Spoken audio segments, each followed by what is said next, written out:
Assalamualaikum warahmatullahi wabarakatuh. Nama saya Laila Nurrohima dari kelas 11.4. Di video ini saya akan membahas tentang sistem pencernaan pada manusia yang membahas tentang kelainan pada sistem organnya.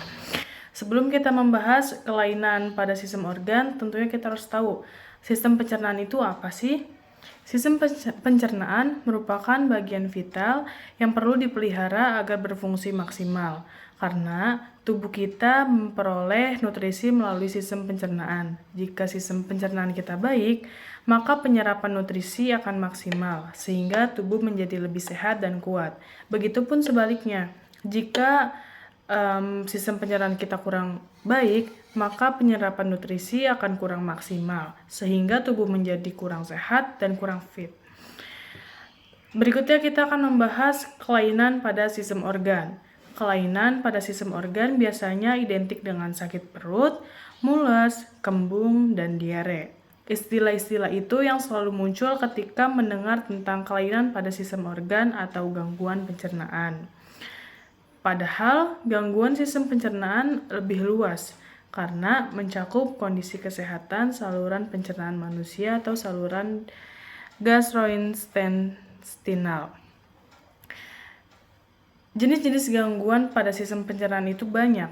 Pertama ada MAH, kedua ada GERD, ketiga ada tukak lambung, keempat ada diare, kelima ada sembelit, keenam ada radang usus, ketujuh ada filtrasi usus besar. Dari banyaknya jenis-jenis gangguan pada sistem pencernaan, yang saya akan bahas lebih tuntas adalah diare. Diare adalah sesuatu kondisi di mana seseorang buang air besar atau BAB lebih dari 3 kali, yang dimana kondisi buang air besarnya itu sangat lembek atau cair. Diare ini juga merupakan salah satu gejala dari penyakit pada saluran pencernaan atau di luar saluran pencernaan. Gejala diare itu ada terasa perut kembung atau kram, tinja encer, rasa mulas, atau terkadang mual dan muntah. Setelah kita tahu penjelasan tentang diare, pastinya penyebab dari penyakit tersebut juga sangat bermacam-macam. Pertama, ada faktor infeksi. Faktor infeksi ini terbagi menjadi dua. Ada faktor infeksi enteral dan infeksi parenteral. Faktor infeksi enteral adalah infeksi yang disebabkan oleh bakteri, infeksi virus, jamur, parasit. Infeksi parenteral adalah infeksi yang sebenarnya disebabkan oleh penyakit lain. Kedua ada sindrom malabsorpsi, yaitu kesulitan mencerna makanan dan menyerap nutrisi dari makanan. Ketiga ada faktor psikologis. Faktor psikologis yaitu adanya rasa stres dan cemas yang berlebihan yang dapat menyebabkan diare. Setelah kita tahu penyebab-penyebab dari penyakit diare, tentunya dari penyebab tersebut ada jenis-jenis bakteri yang terkandung di dalamnya. Pertama ada bakteri E. coli. Bakteri E. coli adalah bakteri yang biasa hidup di usus manusia dan hewan, yang fungsinya sebenarnya untuk menjaga kesehatan sistem pencernaan. Namun, ada jenis E. coli tertentu yang dapat menyebabkan infeksi sehingga menimbulkan gejala diare, sakit perut, dan kram. Kedua ada bakteri Salmonella enterica, adalah kelompok bakteri pemicu diare dan infeksi di saluran usus manusia. Bakteri ini dapat hidup di saluran usus hewan yang ditularkan ke manusia melalui makanan yang terkontaminasi kotoran hewan. Selain itu, konsumsi makanan yang kurang matang dan tidak dicuci juga dapat meningkatkan resiko terkontaminasi hal tersebut. Jadi, bagi kalian yang ingin mengkonsumsi daging, sebaiknya dimasak dulu hingga matang. Ketiga ada bakteri Campylobacter jejuni, yaitu merupakan bakteri yang memiliki karakteristik unik, yang membutuhkan lingkungan dengan sedikit oksigen untuk dapat tumbuh dengan optimal. Si jejuni bersifat zoonosis atau dapat ditularkan dari hewan ke manusia sehingga menimbulkan penyakit. Penderita yang terjangkit infeksi bakteri tersebut dapat menunjukkan gejala dari yang ringan sampai parah atau tidak menunjukkan gejala sama sekali. Gejala dan tanda-tanda yang muncul dapat berupa demam, kram perut, mual, muntah, sakit kepala, dan diare berdarah. Keempat, ada bakteri Shigella. Adalah infeksi bakteri yang menyerang saluran pencernaan.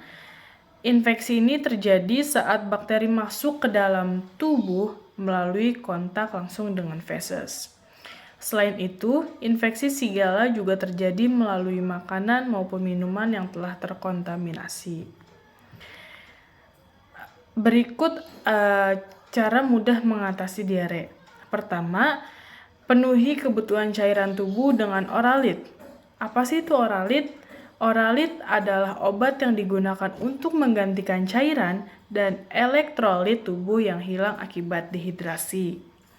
Oralit mengandung berbagai macam zat elektrolit yang setara dengan cairan tubuh. Dehidrasi sendiri bisa terjadi ketika seseorang mengalami diare, muntah, atau melakukan aktivitas berat dan melakukan beberapa kondisi lainnya. Manfaat oralit tidak hanya sebatas mengatasi dehidrasi, tetapi juga mencegah hilangnya cairan tubuh dalam jumlah banyak.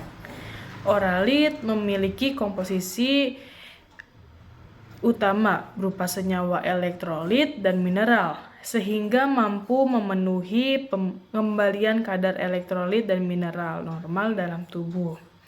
Selain itu, osmolaritas oralit juga dapat mengurangi frekuensi BAB pada orang-orang yang sedang diare. Kedua, ada mengkonsumsi makanan yang mengandung probiotik. Probiotik, apa sih probiotik? Probiotik adalah zat yang mengandung berbagai jenis mikroorganisme seperti ragi dan bakteri.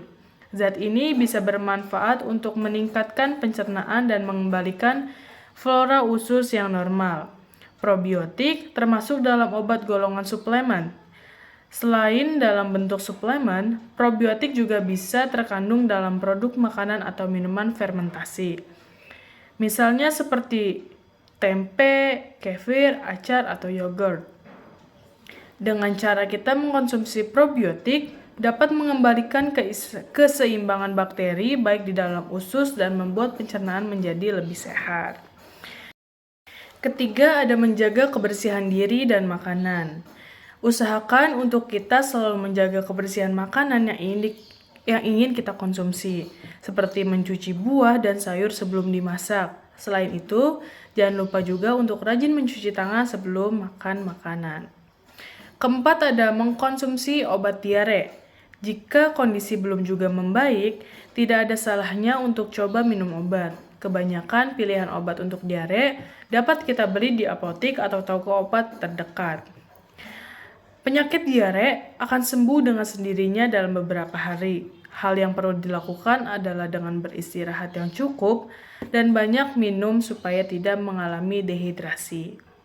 Dari pembahasan tersebut, kesimpulan yang saya dapat berikan adalah gangguan sistem pencernaan manusia bisa disebabkan oleh beberapa faktor. Beberapa faktor tersebut seperti pola makan yang tidak teratur, kurang mengkonsumsi makanan berserat seperti buah dan sayur, stres, mengkonsumsi makanan yang mengandung kuman, kebiasaan buruk yang akan selalu menunda buang air besar, serta terlalu banyak mengkonsumsi makanan yang mengandung gula. Jadi sekian materi yang bisa saya sampaikan, kurang lebihnya mohon maaf. Terima kasih. Wassalamualaikum warahmatullahi wabarakatuh.